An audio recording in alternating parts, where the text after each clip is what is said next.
اس طرح آپ حضرات کے سامنے قائد محترم کے آنے سے پہلے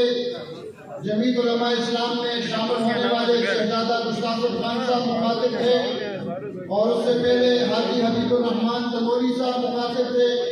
اور اس سے پہلے فہد حبیب تنوری صاحب مخاطب تھے، یہ جو ابھی نئے جمعیت علماء اسلام میں شامل ہوئے ہیں۔ اور اسی طرح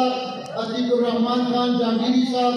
سابق ضلع نائب ناظم، وہ بھی جمعیت علماء اسلام میں شامل ہوئے ہیں، اور انہوں نے بھی خطاب کرنا تھا، لیکن قائد محترم کی آمد کے موقع پر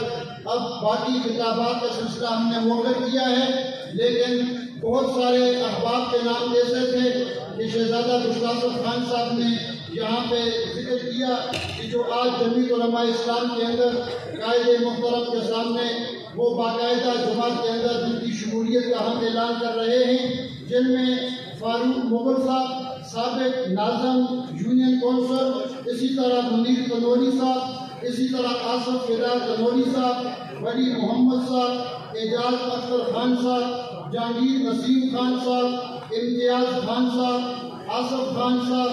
امجد سالار صاحب، جاوید لودھی صاحب، قاضی اشفاق صاحب، فیاض مظفر خان صاحب اور ذاکر جاوید صاحب، معروف خان صاحب، یونس آوان صاحب اور فیصل صاحب اور عادل شہزاد، مختار خان، ضیاء الرحمان، سجاد تنوری، گلفام خان، طارق خان اور سید تہذیب شاہ صاحب، یہ مختلف یونین کونسلوں سے سابق یوسی ناظم، سابق چیئرمین ولیج کونسل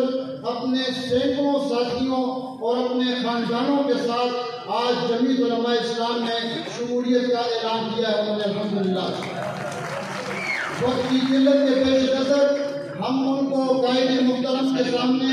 بلا نہیں پائیں گے، یقیناً دل تو ہو جاتا ہے اور خواہش بھی ہے، لیکن چونکہ وقت بھی کم ہے اور سامعین کی خواہش بھی یہی ہے کہ ہم قائد محترم کو سنیں۔